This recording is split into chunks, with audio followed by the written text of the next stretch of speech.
जय श्री कृष्ण। हरिओम श्री कृष्णम वंदे जगतगुरु। वाला गीता प्रेमी दर्शको, आप सौना हृदयમાં બિરાજમાન પરમાત્માને પ્રણામ। ગીતા સત્સંગમાં આપની પાવન ઉપસ્થિતિને હું વંદન કરી ગીતા જ્ઞાન ગંગાની ચેનલમાં શ્રીમદ ભગવદ્ ગીતા શ્રી કૃષ્ણ અર્જુન સંવાદ ગુજરાતીમાં આપનું હાર્દિક સ્વાગત કરું છું। સૌને મારા જય શ્રી કૃષ્ણ, જય માતાજી, રાધે રાધે। આવો આપણે સૌ સાથે મળી ભગવાનનો જય જયકાર કરીએ। કૃષ્ણ કનૈયા લાલ કી જય, ગીતા ગ્રંથની જય, સનાતન ધર્મની જય। મિત્રો, મારો પ્રયાસ ગમતો હોય ને અંત સુધી ગીતા સત્સંગમાં જોડાઈ રહેવા માંગતા હોય તો ગીતા જ્ઞાન ગંગા ચેનલ જરૂરથી સબસ્ક્રાઇબ કરી લેજો। जय श्री। વાલા ગીતા પ્રેમી સજ્જનો, આજનો સંવાદ શ્રીમદ ભગવદ્ ગીતા શ્રી કૃષ્ણ અર્જુન અધ્યાય 9 રાજવિદ્યા રાજગુહ્ય યોગ, શ્લોક નંબર 18। ગતિ ભરતા પ્રભુ સાક્ષી નિવાસ શરણમ સ્રુહુ, પ્રભવ પ્રલય સ્થાનમ નિધાનમ બીજમવયમ। પ્રાપ્ત કરવા જેવું પરમધામ, ભરણ પોષણ કરનાર, સૌનો સ્વામી, શુભ અશુભને જોનાર સાક્ષી, સૌનું નિવાસ સ્થાન, આશ્રય સ્થાન, નિસ્વાર્થ હિતેશી, ઉત્પત્તિ પ્રલય કરનાર, સ્થિતિનો આધાર, લયનું સ્થાન અને અવિનાશી કારણ એટલે કે બીજ હું જ છું। મારા વાલા સજ્જનો, ભગવાનના શ્રીમુખથી નીકળેલી દિવ્ય વાણી ગીતા ગ્રંથનું અમૃત ખૂબ જ આદર અને શ્રદ્ધા ભાવથી શ્રવણથી રસપાન કરીએ કે ભગવાન બોલ્યા, હે અર્જુન। 16મા શ્લોકમાં ભગવાને વિષ્ણુ આદિક યજ્ઞો, પંચમહાદિક યજ્ઞો રૂપી સ્વાત કર્મો, પિતૃઓને તર્પણ કરાતું અન્ન, સ્વધા, વનસ્પતિજન્ય ઔષધિ, મંત્ર, ઘી, અગ્નિ અને હવન રૂપી ક્રિયા જ પણ હું છું એ કહ્યું।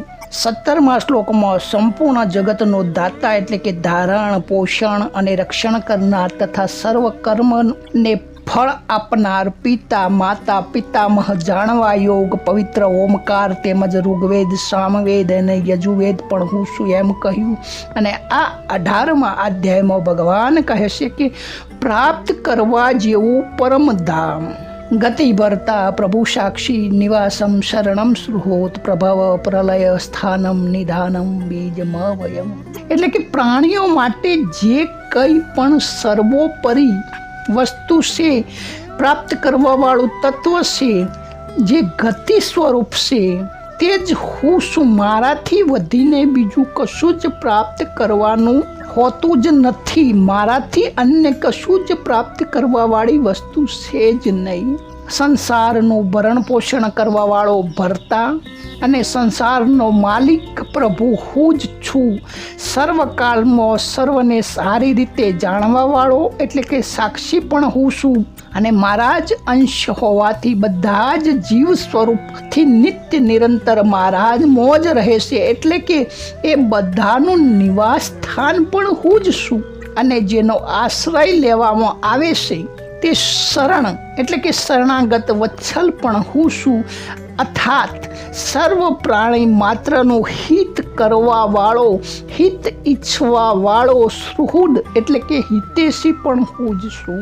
પ્રભવ પ્રલય સ્થાનમ નિધાનમ બીજમવયમ એટલે કે સગળાઓ સંસાર મારાથી જ ઉત્પન્ન થાય છે, મારા મોજ લીન થાય છે।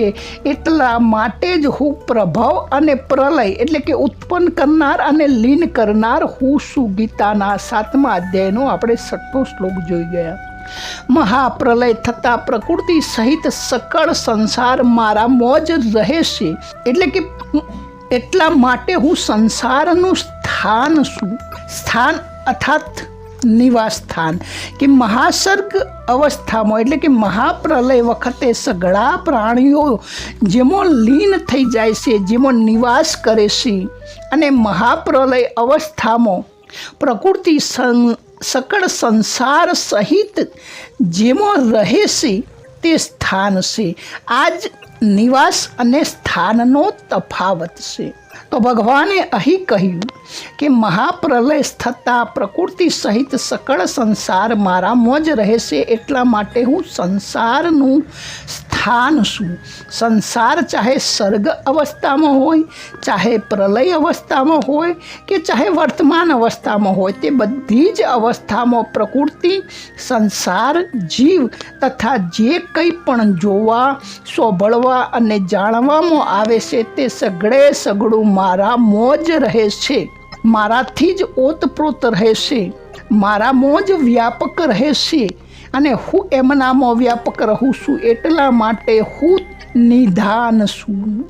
તો મિત્રો, સંસારિક બીજ તો વૃક્ષ પેદા થાય છે અને વૃક્ષ સંસારિક બીજ વૃક્ષથી પેદા થાય છે અને બીજ વૃક્ષને પેદા કરીને નષ્ટ થઈ જાય છે. પરંતુ આ બંને દોષ મારામાં નથી, કારણ કે હું અનાદિ છું, અર્થાત પેદા થવાવાળો પણ નથી અને અનંત સૃષ્ટિઓ પેદા કરીને પણ જેવો છું તેવોના તેવો જ રહું છું, એટલા માટે હું અવયવ એટલે કે બીજ છું.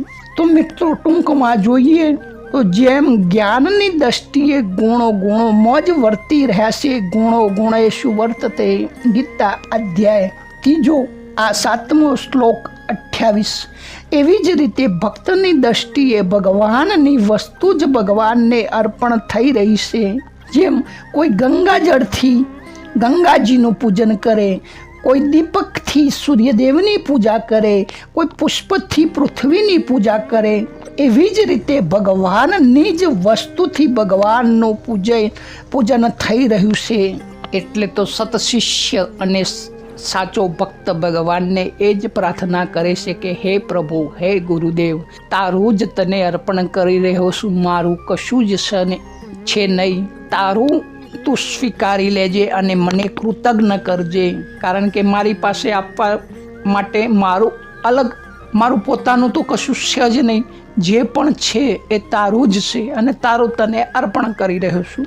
અને આમ વાસ્તવમાં જોઈએ તો જેનું પૂજન થઈ રહ્યું છે એ ભગવાન, પૂજ્ય પણ ભગવાન છે, પૂજાની સામગ્રી પણ ભગવાન છે, પૂજાની ક્રિયા પણ ભગવાન છે અને જે પૂજા કરી રહ્યું છે તે પણ ભગવાન છે, કારણ કે મમ વંશે જીવલોકે જીવભૂતે સનાતન. તો લૌકિક બીજ તો ખેતીથી પેદા થાય છે અને એ ઉત્પન્ન થઈને નષ્ટ થઈ જાય છે, પરંતુ ભગવાન રૂપી અલૌકિક બીજ ઉત્પન્ન થતું નથી. તેથી ભગવાને 7મા અધ્યાયમાં પોતાને સનાતન બીજ કહ્યા છે. બીજમાં સર્વભૂતાનાં વૃદ્ધિ પાર્થ સનાતન, 7મો અધ્યાયનો 10મો શ્લોક. અને અહીં 17મા શ્લોકમાં ભગવાન પોતાને અવયવ બીજ કહેશે. બીજમાં વૈયમ, કારણ કે લૌકિક બીજ તો અંકુર પેદા થઈ, મોટું થઈ, ફળ આપી, બીજ પેદા કરી નષ્ટ થઈ જાય છે, પરંતુ ભગવાન રૂપી અવલૌકિક બીજ અનંત બ્રહ્માંડો પેદા કરવા છતાં પણ જેમનું તેમ જ રહેશે, તેમાં કિંચિત માત્ર પણ લેશ માત્ર પણ વિકાર પેદા થતું નથી. તો મિત્રો, તાત્પર્ય એ થયું કે ભગવાન સંપૂર્ણ જગતના આદિમાં પણ છે અને અંતમાં પણ રહેશે, એટલે મધ્યમાં પણ હોય જ. તો જે આદિ અને અંતમાં રહેશે તે જ મધ્યમાં એટલે કે વર્તમાનમાં પણ રહેશે, પરંતુ સિદ્ધાંતની દ્રષ્ટિએ જેમ અનેક પ્રકારની વસ્તુઓ માટીમાંથી પેદા થાય છે, માટીમાં જ રહેશે અને છેવટે માટીમાં જ મળી જાય છે, આ જ પ્રમાણે સંસારના જેટલા પણ બીજ છે એટલે કે જડ ચેતન જે પણ સૃષ્ટિ છે તે બધા જ ભગવાનથી પેદા થાય છે, ભગવાનમાં જ રહેશે અને અંતે ભગવાનમાં જ વિલય થઈ જાય છે. ગીતા અધ્યાય 10મો શ્લોક 39. તો મતલબ એ થયો કે સંસારિક બીજ તો ઉત્પન્ન થઈને નષ્ટ થઈ જાય છે, પરંતુ ભગવદ રૂપી અવિનાશી બીજ આદિ, મધ્ય અને અંતમાં પણ જેમનું તેમ રહેશે, કારણ કે તે અવિનાશી છે. તેથી વર્તમાનમાં સંસાર રૂપથી તો ભગવાન છે જ, ભગવાન સિવાય બીજું કશું છે જ નહીં, પરંતુ સંસાર ન હોવા છતાં પણ ભગવાન છે જ અને ભગવાન સિવાય બીજું કશું છે જ નહીં. તો મિત્રો, આગળના 19મા શ્લોકમાં ફરી મળીશું. ત્યાં સુધી સૌને જય શ્રી કૃષ્ણ, જય માતાજી, રાધે રાધે.